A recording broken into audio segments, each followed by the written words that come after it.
ध्यान दो भैया ना, पास्ट परफेक्ट कंटिन्यूअस टेंस यानी पूर्ण अपूर्ण भूतकाल की हम बात कर रहे हैं। हालांकि कल हमने इसकी पहचान वगैरह और पॉजिटिव सेंटेंस का फॉर्मूला लिखवा दिया था, लेकिन कोई दिक्कत नहीं, हम दोबारा से जैसे कि प्रॉपर समझ में आए इसलिए हमने दोबारा से राइट करवा दिया पॉजिटिव सेंटेंस का फॉर्मूला। हमने केवल इतना लिखवाया था पास्ट परफेक्ट कंटिन्यूअस टेंस में पहचान के रूप में कि जिन हिंदी वाक्य के अंत में रहा था, रही थी, रहे थे, से रहा था, से रही थी, से रहे थे आदि शब्द आते हैं, समय से पहले होना चाहिए।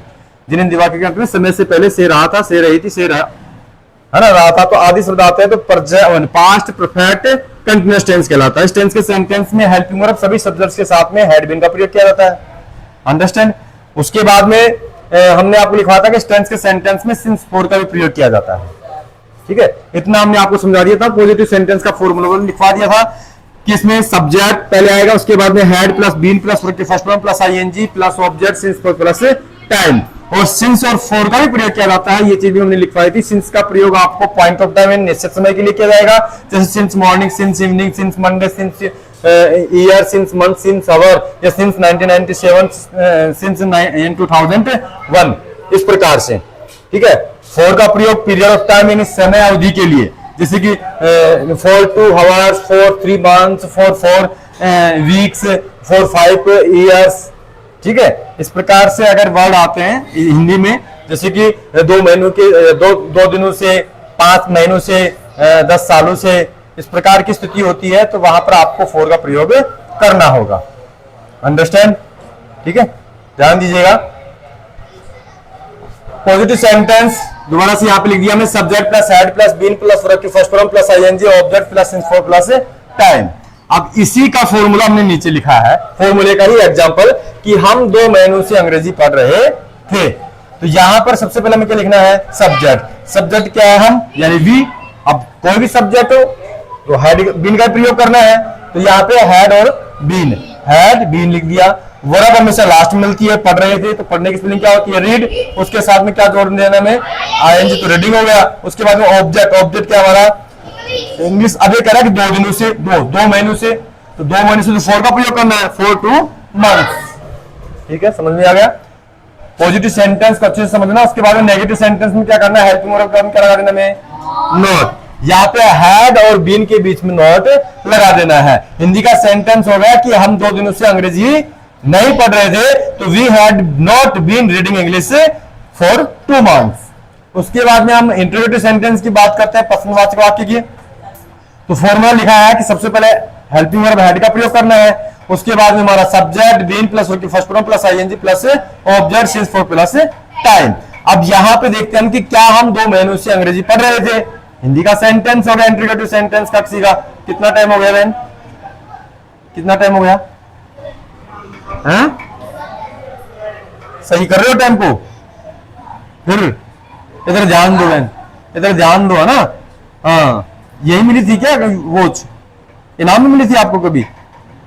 उसकी है, शौक पूरे कर रहे हो। कई कई भैया बहनों की आदत होती है कि दूसरा कोई भैया बहन ऐसा घड़ी लिया है ना, मेरे को दे बांधने के लिए, खुश हो जाता है ऐसे देख देख कर। फिर तो छुट्टी होती है ना, तब 5 मिनट पहले बोल देती बहन घड़ी दे दो वापस। कोई नहीं, अच्छी बात है, लेकिन फिलहाल में इधर है ना, देखना है, समझना है, पढ़ना है। देखो इधर, क्या हम 2 महीनों से अंग्रेजी पढ़ रहे थे, तो हैड सबसे पहले लगाना है। उसके बाद में सब्जेक्ट, सब्जेक्ट क्या है, वी।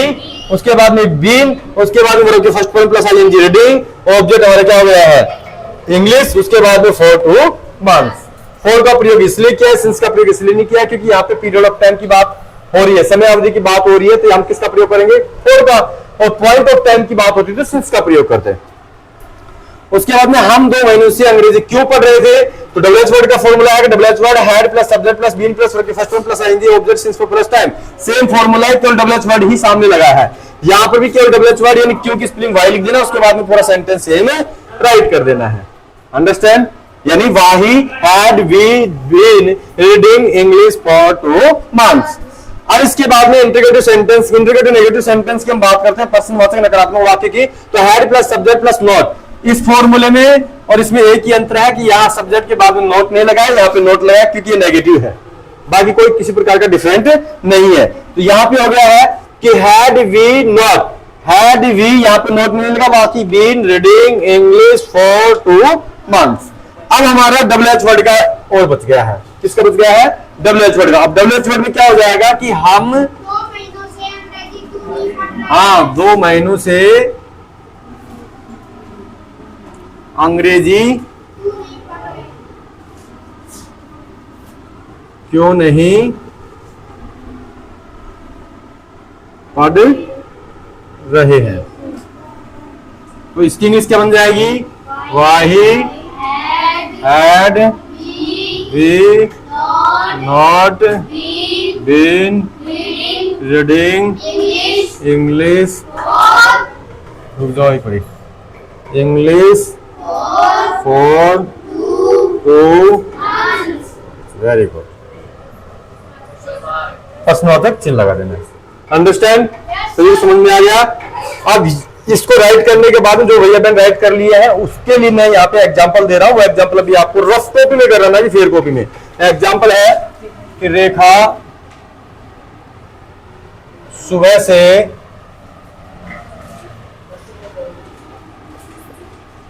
गाना गा रही थी। रेखा सुबह से गाना गा रही थी। इसकी इंग्लिश में हम बता देते हैं पॉजिटिव की। सबसे पहले में क्या लिखना है? रेखा। उसके बाद में हम क्या लिखेंगे? Had been. उसके बाद में क्या हो जाएगा?